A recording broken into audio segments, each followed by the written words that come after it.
नमस्कार, आप देख रहे हैं अपना बिहार। मैं हूं शुभे मिश्रा आपके साथ। बुलेटिन की शुरुआत बड़ी खबर के साथ करेंगे। दिल्ली से बड़ी खबर, सीट शेयरिंग को लेकर बहुत बड़ी बैठक जारी है। आरजेडी और कांग्रेस की बैठक चल रही है और बैठक में तेजस्वी यादव भी शामिल हैं। कांग्रेस नेता केसी वेणुगोपाल शामिल हैं। बिहार कांग्रेस अध्यक्ष अखिलेश प्रसाद शामिल हैं।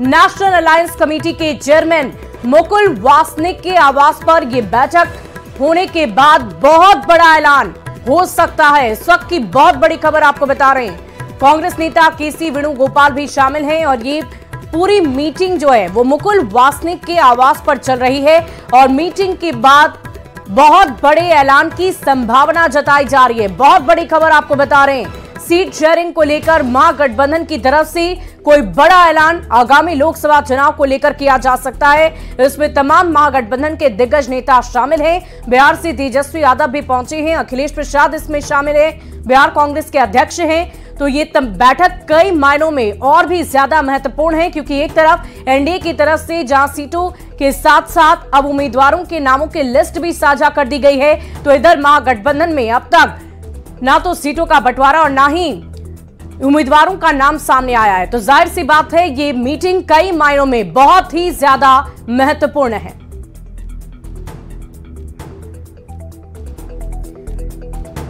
इस पूरी खबर की अधिक जानकारी के साथ दिल्ली से संवाददाता शिवम प्रताप हमारे साथ लाइव जुड़ चुके हैं। सीधे उनका रुख करते हैं। शिवम, क्या कुछ जानकारी है? बैठक काफी महत्वपूर्ण है और कई मायनों में बहुत ही ज्यादा महत्वपूर्ण इस बैठक को माना जा रहा है। क्या निर्णय लिया जा सकता है और कितनी देर में यह निर्णय हमारे सामने होगा?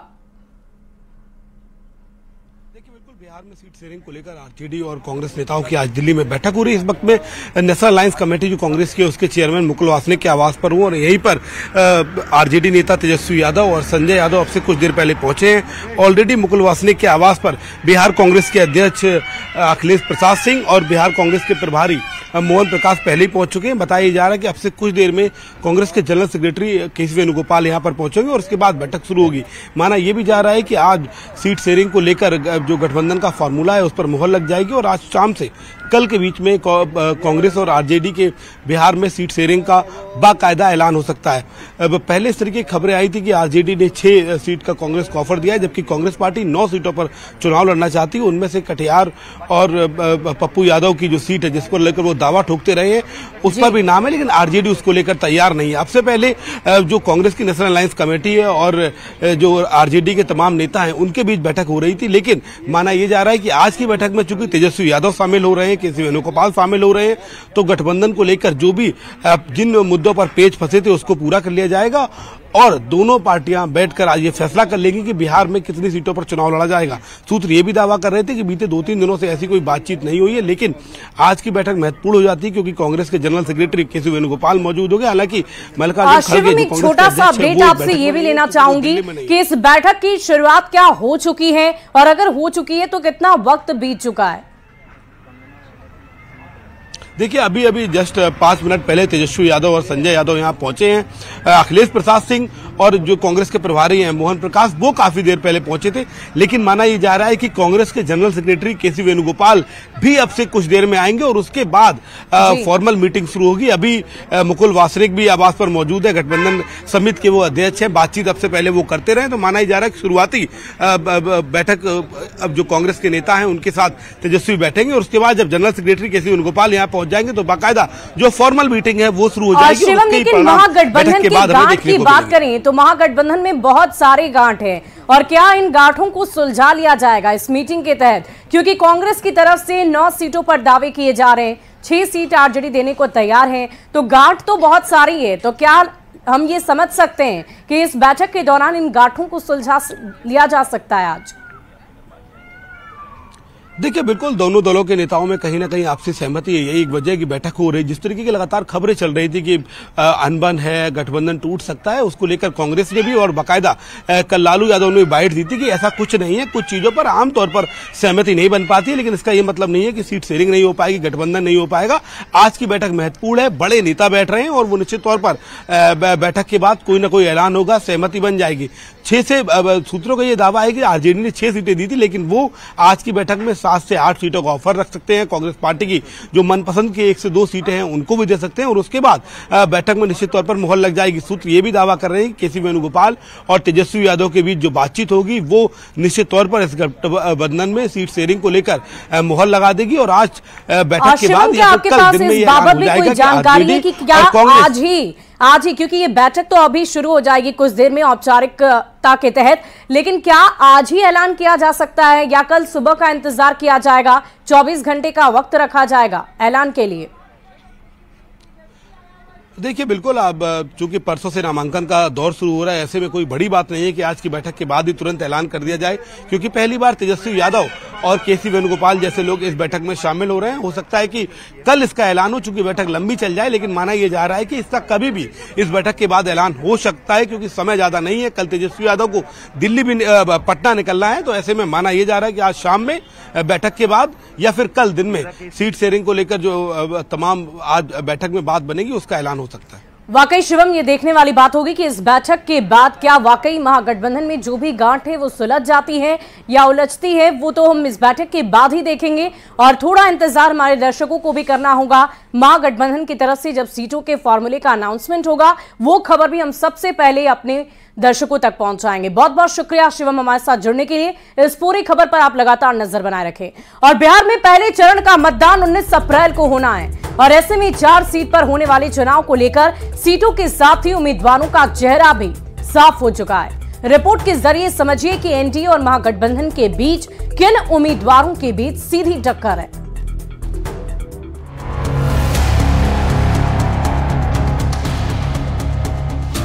2024 लोकसभा चुनाव के पहले चरण से ठीक पहले बिहार का चुनावी तापमान बढ़ गया है। प्रदेश की 40 सीटों पर जीत का दावा अपने अपने हिसाब से एनडीए और महागठबंधन के नेता कर रहे हैं। पहले चरण का मतदान 19 अप्रैल को होना है। फर्स्ट फेज में 4 लोकसभा सीट पर एनडीए और महागठबंधन आमने सामने है। पहले चरण में गया, औरंगाबाद, नवादा और जमुई लोकसभा सीट पर चुनाव होगा। गया में हम प्रत्याशी जीतन राम मांझी का मुकाबला आरजेडी उम्मीदवार कुमार सर्वजीत से है। औरंगाबाद में बीजेपी प्रत्याशी सुशील कुमार सिंह का मुकाबला आरजेडी उम्मीदवार अभय कुशवाहा से है। तो नवादा में बीजेपी प्रत्याशी विवेक ठाकुर का मुकाबला आरजेडी उम्मीदवार श्रवण कुशवाहा के साथ है। तो जमुई में एलजेपीआर प्रत्याशी अरुण भारती और आरजेडी उम्मीदवार अर्चना रविदास के बीच मुकाबला होगा।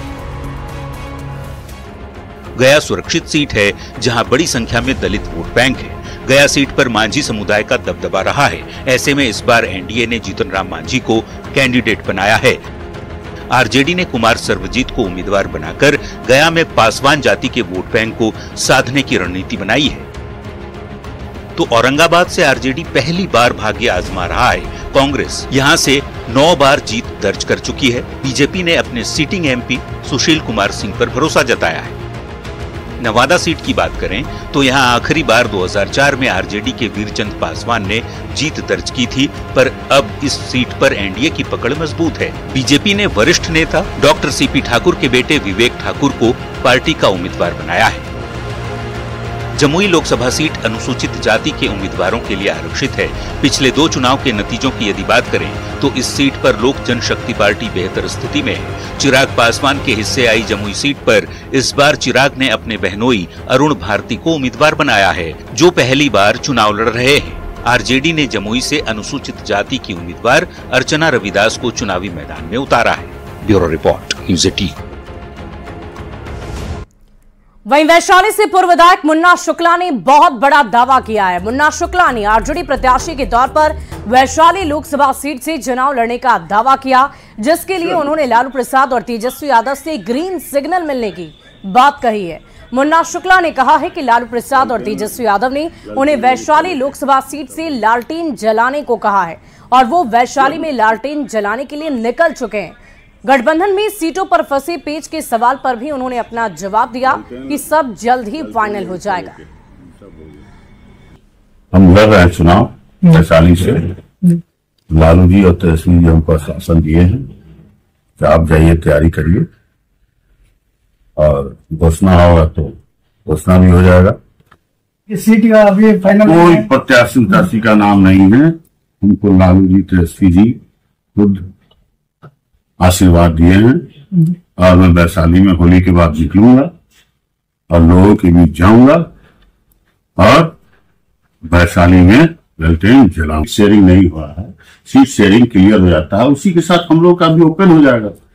इसके बावजूद इतना दावा, प्रबल दावा की एकदम अरे हमको खुद लालू जी तेजस्वी जी आश्वासन दिए हैं कि जाओ अगली बार ललटेन जलाओ।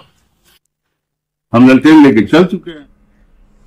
और लोकसभा चुनाव को लेकर राजनीतिक दल रणनीति बनाने में जुटे हुए हैं। सीएम नीतीश के आवास पर नेताओं के आने का सिलसिला लगातार जारी है। आज भी जेडीयू के कई नेताओं ने सीएम नीतीश से मुलाकात की और नीतीश कुमार नेताओं को टास्क दे रहे हैं। चुनाव जीतने के टिप्स भी दिए जा रहे हैं।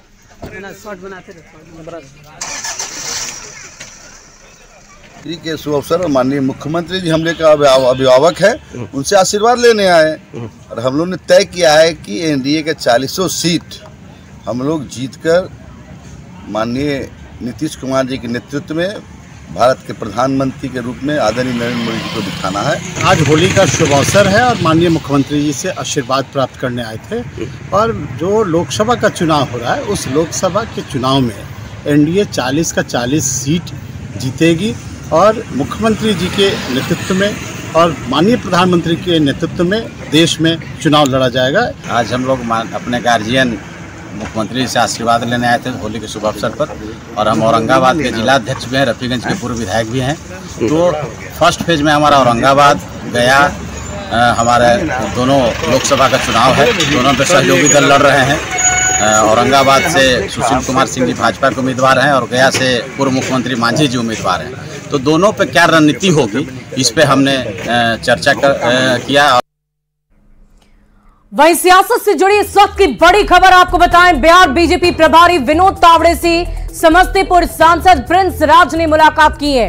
प्रिंस राज ने विनोद तावड़े को होली की बधाई भी दी और ये मुलाकात सियासी गलियारों में चर्चा का विषय बन गई है। तस्वीरें आप देख रहे हैं प्रिंस राज की विनोद तावड़े की मुलाकात की और ये तस्वीरें बहुत कुछ बयां कर रही है। आप समझ सकते हैं राजनीति में कोई भी मुलाकात यूं ही नहीं होती। एक तरफ अभी जहां उनके चाचा पशुपति पारस ने बीजेपी का साथ छोड़ा है, एनडीए का साथ छोड़ा है, हालांकि वो अब आगे कैसे बढ़ेंगे, किस पार्टी के साथ जाएंगे या अकेले चुनावी रणभूमि में उतरेंगे, इसकी चर्चा उनकी तरफ से नहीं की गई। लेकिन इसी बीच प्रिंस की ये मुलाकात इस वक्त सियासी गलियारों में चर्चा का विषय बनी हुई है। हम पार्टी के संरक्षक और पूर्व सीएम जीतन राम मांझी को पीएम नरेंद्र मोदी ने फोन किया है। पीएम मोदी ने उन्हें लोकसभा चुनाव में जीत की शुभकामनाएं दी और स्वास्थ्य की जानकारी ली है। मांझी ने सोशल मीडिया प्लेटफॉर्म एक्स पर इसकी जानकारी दी। मांझी ने लिखा, पीएम मोदी से फोन पर बातचीत हुई।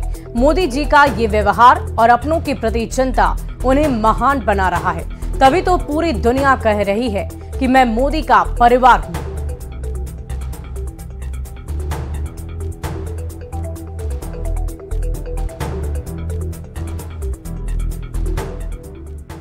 कांग्रेस में शामिल पूर्व सांसद पप्पू यादव ने कहा है कि बीजेपी के पास उम्मीदवारों की कमी है और लिहाजा दूसरी पार्टियों को तोड़कर उम्मीदवारों को टिकट दिए जा रहे हैं। ऐसे में जो 400 पार के दावे कर रहे हैं वे 200 पार भी नहीं कर पाएंगे।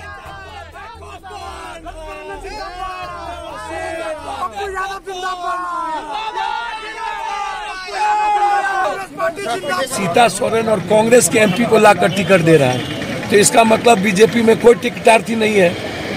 और अभी हरियाणा में नवीन जिंदल को कांग्रेस से लाके टिकट दिया, तो इससे समझ लीजिए कि बीजेपी खाली है, बीजेपी में टिकट लेने वाला कोई नहीं है। कांग्रेस को तोड़ के बेगूसराय से गिरिराज सिंह को चुनाव लड़वा रहे हैं भैया, तो वो जाने ना भैया, चुनाव लड़ने का अधिकार सबको है। बीजेपी गुजरात में ही उनकी अपनी सीट पर जो नरेंद्र मोदी लड़े थे उसी सीट का टिकट लौटा दिया गया, तो अब सोच लीजिए कि 200 पार करेंगे।